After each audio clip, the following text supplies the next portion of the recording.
एक गांव में 3 दोस्त रहते थे, जग्गू, डग्गू और बग्गू, और तीनों बड़े नासमझ थे। वे हमेशा अच्छे काम करने की सोचते, पर करते उसका उल्टा ही होता। एक बार तीनों स्कूल से वापस आ रहे थे, तो तीनों ने सोचा कि आज रेस करते हैं, जो पहले घर पहुंचेगा वो जीत जाएगा। और 1 2 3 करके तीनों भागने लगते हैं। कभी जग्गू आगे, कभी डग्गू आगे, सबसे पीछे बग्गू था। वो जल्दी थक जाता था, इसलिए धीरे धीरे भाग रहा था।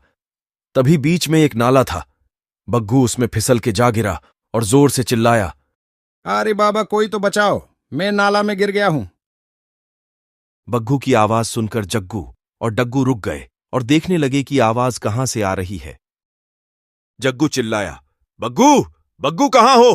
तो डग्गू ने कहा, मुझे नाले ने से चिल्लाने की आवाज आ रही। तो दोनों ने नाले के पास जाकर देखा तो उसमें बग्गू गिरा हुआ दिखाई दिया। अरे भाई, वहां क्या कर रहा है? मैं गिर गया हूँ। अरे यार, बड़े गिरे हुए हो, कहीं भी गिर जाते हो। बकवास बंद कर और मुझे निकालो जग्गू, जल्दी से। जग्गू आस पास देखने लगता है और डग्गू से बोलता है, जा कहीं से रस्सी लेके आ। डग्गू जाता है, थोड़ी देर में रस्सी लेके आता है। फिर दोनों मिलकर बग्गू को बाहर निकाल लेते हैं। तभी कुछ लोगों के चिल्लाने की आवाज आती है और कुछ लोग उनकी तरफ भागते हुए आते हैं। ये देखकर तीनों भागने लगते हैं।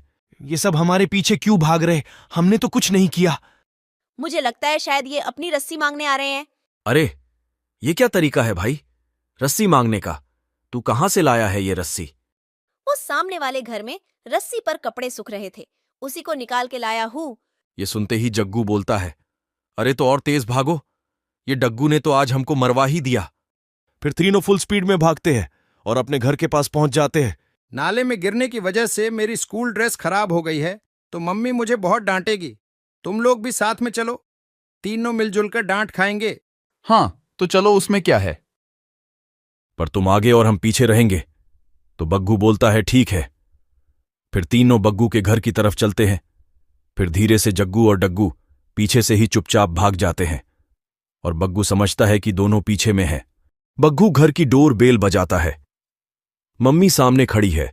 उसे बग्गू का कीचड़ में सना हुआ ड्रेस देखकर बहुत गुस्सा आता है। मम्मी की शक्ल देखकर बग्गू ये समझ जाता है कि आज उसकी खैर नहीं, वो मम्मी से पिटने वाला है। इसमें मेरी कोई गलती नहीं है मम्मी, चाहो तो इनसे पूछ लो। किनसे पूछूं बग्गू? जो मेरे पीछे मेरे दोस्त हैं मम्मी। कौन से दोस्त? बग्गू पीछे देखता है, कोई नहीं था, दोनों पहले ही गायब। बग्गू जब तक कुछ समझता तब तक मम्मी झाड़ू लेकर आ जाती है और मम्मी को झाड़ू के साथ देखते ही बग्गू भागने लगता है और पूरे आंगन का एक चक्कर लगाने के बाद दौड़कर घर के अंदर आ जाता है और डायरेक्ट बाथरूम में घुस जाता है। खुद तो पहले से कीचड़ में सना हुआ था, अब पूरे घर को भी गंदा कर दिया। तू नहाकर बाहर आ, फिर बताती हूँ। ये कहते हुए मम्मी झाड़ू एक कोने में रखकर अपने काम पर लग जाती है। थोड़ी देर बाद बग्गू चुपचाप बाथरूम से निकल जाता है और अपने कमरे में जाकर सो जाता है। फिर शाम को उठकर खेलने जग्गू के घर जाता है। वहां डग्गू पहले से ही बैठा होता है। फिर तीनों मिलते हैं और एक नई शरारत का प्लान करते हैं।